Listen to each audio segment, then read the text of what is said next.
Yeah, I mean there is a place in Vegas where you see the girls who should be retired but aren't retired. Okay. And you walk around and you're seeing these girls in gray hair. Like these girls are Wow. not like upkept. These are older women. Okay. And I mean, I'm definitely not trying to get there. I'm Yeah. definitely You're trying to trying to get get out of the game at some point. yeah. I actually thought I was out of the game by the time I was 20. And Wow. yeah. So when did you start? I started when I was 18. You started when you were 18. Yeah, Okay. How did you get into it? Was it like a friend was doing it and then you gave it a try, or what's the backstory? A lot of I've gotten actually a lot of negative comments from this story, but my mom, Really? yeah, Huh. yeah. Was your mom a dancer? She danced once. It Okay. was in her bucket list. She had cancer. She was stage 4, and she had friends that were dancers, so she was kind of in the industry, Okay. but like just Adjacent from her friends. yeah. And you know, she knew the owner from her friends, and her friends were not enticing her to do it, but she just watched her friends make all this money. Yeah. And she asked the owner, like, hey, can I get up on stage for one song only? And Yeah. the guy was like, you know, you're forced, like, you're stage 4 cancer. Yeah. Like, are you okay to handle that? And my mom was like, yeah, you know, I think I'm good. So she gets up on stage. It was bikini bar. She took her top off, her shirt, her No skirt, way. and she had a bikini underneath, and she made $300 off of one song. Wow.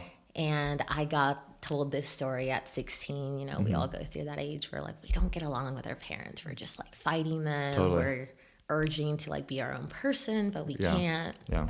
And she was like, let me sit you down and tell you, you know, I lived my life. I know what it's like to try to break out of whatever you're doing. Yeah.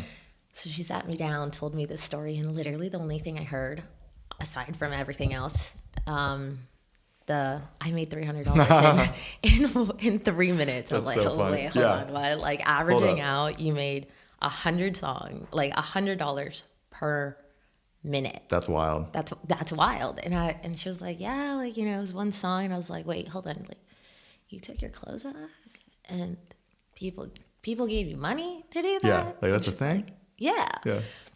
And she was like, yeah, like, you know, it was just part of, you know, you weren't with me. I didn't live with my mom for a few years. So that was something she did while I wasn't with her. And she gave me she commented about it, not thinking I was going to take that out of the conversation. Yeah. But she was like, you know, I did it once and that was it. And literally the only thing I had heard was like, you can take your clothes off and make money. Yeah. Your brain just broke. Like, yeah. I was broke. What is I broke going on? from that conversation. I was like, Yeah. I'm gonna do that. And Yeah. she's like, hold on, you can't do it till you're 18. And I was like, well, when I turn 18, I'm gonna do it. And Yeah. she goes, okay. I was very sheltered. I wasn't very popular in school.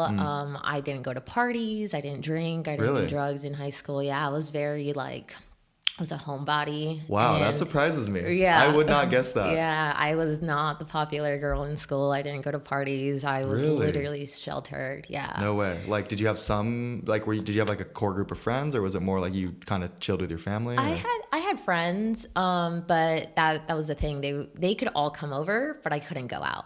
Well, they could come over at any time. I just couldn't leave the Was house. that a thing that your parents imposed, or was that more self-imposed? That was more of a parents imposed that on me because my dad stole me from my mom at a very young age. So my mom had a fear of my dad potentially stealing me Okay. or me, you know, getting, you know, I mean, kids are wild. Yeah, Kids, you never know what kind of situation. Yeah, so she just wanted to keep me safe. Now, as a parent that I am, I like understand where my mom was coming from. But yeah, she's a great mom.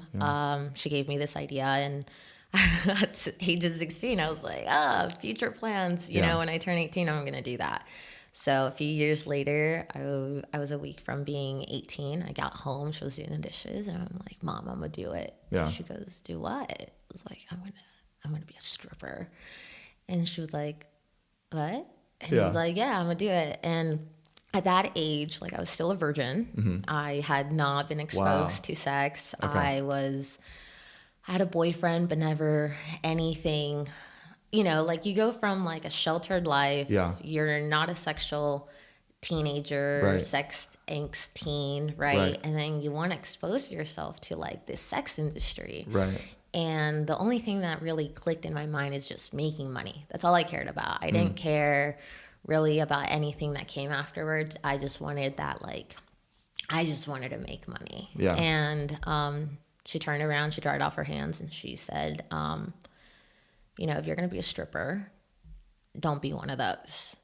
And I was like, what does that mean? Yeah. Like, what is one of those? What are those? And she's like, well, you know, a lot of girls make a lot of fast money, and with that fast money comes the freedom of doing a lot of things. You know, some girls can't do the job sober, and if you can't do the job sober, why are you doing it at all?